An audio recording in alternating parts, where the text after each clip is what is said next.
Hello, जय हिंद भाइयों। कैसे हैं आप लोग? और जैसे जब से एसआई का रिजल्ट आया है, मैंने सोचा एक वीडियो आप लोगों के लिए बना दूं। बहुत सारे कमेंट आ रहे हैं, बहुत सारे भाई निराश हो रहे हैं। तो पहली बात तो जिन भाइयों का हुआ है उनको ढेर सारी बधाई, ढेर सारी शुभकामनाएं। और जिनका नहीं हुआ है उनके लिए मेरा अथक संवेदना है। जिस दौर से आप गुजर रहे हैं उस दौर से हम भी गुजरे हैं। तो कोई किसी मुझे स्क्रिप्ट की, किसी कंटेंट की ज़रूरत नहीं है कि मैं उसको लिख के तब बोलूँ। जो मैं अनुभव किया हूँ, जो जिस दौर से गुजरा हूँ, तो उसको मैं बिना लिखे भी बोल सकता हूँ। मेरा भी 60,244 का रिजल्ट आया था। तो उसमें मेरे अच्छे नंबर थे, तो लग रहा था कि हो जाएगा फाइनल। मैं सिर्फ रनिंग कर रहा था, रनिंग पे फोकस कर रहा था। रनिंग मेरी थोड़ी वीक थी तो रनिंग पे फोकस कर रहा था। उसके बाद जब फाइनल में रिजल्ट आया तो उसमें मेरा नाम नहीं था। 209 कट ऑफ गई थी, 213 नंबर मेरा था, फिर भी नहीं हुआ था। क्यों नहीं हुआ था ये मुझे भी नहीं पता चल पाया अभी तक। भर्ती बोर्ड ने अभी तक मुझे भी ये बात नहीं समझा पाई है। तो क्या, किस दौर से, मतलब कैसे लोगों को फेस करते हैं, कैसे रहते हैं, बहुत मुश्किल हो जाता है वो दौर मैं अनुभव किया हूँ। बहुत सारे रिजल्ट में नाम आया है। एनटीपीसी फाइनल हुए हैं, ग्रुप डी में फाइनल रूप से बाहर हुए हैं, एससीजीडी की रनिंग से बाहर हुए हैं, बहुत सारे एग्जाम निकले भी हैं।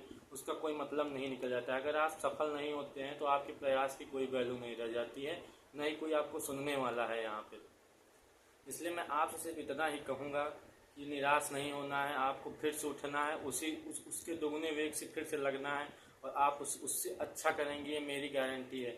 आप उससे और अच्छा कहीं आपके लिए कुछ न कुछ बना है। एसआई का रिजल्ट में आपका नाम नहीं आया है, आपके संघर्षों का, आपके बहुत अच्छे नंबर हैं फिर भी नाम नहीं आया है, ये मेरे बहुत से भाई बहनों का कमेंट है। तो इसमें आपकी कोई गलती नहीं है। आप अपने से सिर्फ थोड़ी ना चूज कर लेंगे।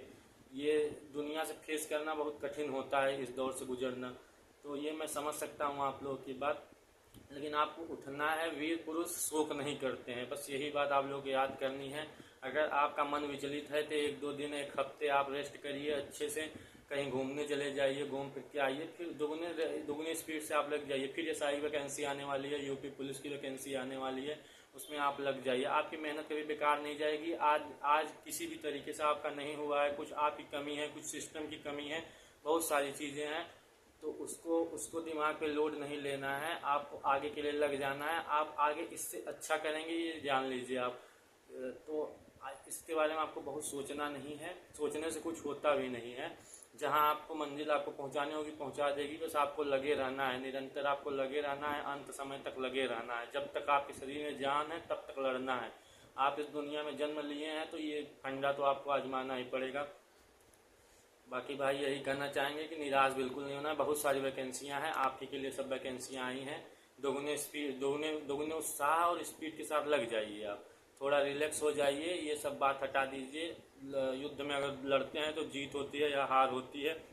आप कायर पुरुष नहीं है कि आप युद्ध ही नहीं लड़े। आपने युद्ध लड़ा, जीत हुई या हार हुई उसकी उसकी तो अलग बात हो जाती है। आप लड़े, ये बहुत बड़ी बात है।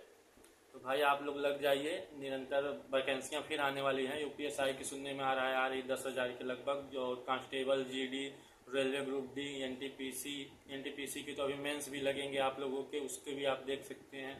पीसीएस, लोअर पीसीएस में जिसका हुआ है उसका बहुत सारी शुभकामनाएं। वो आगे की रणनीति के साथ तैयारी करे, आगे भी उनका हो जाएगा, कोई बड़ी बात नहीं है। लेखपाल का रिजल्ट आ जाए तो समझ में आए क्या हुआ है उसमें।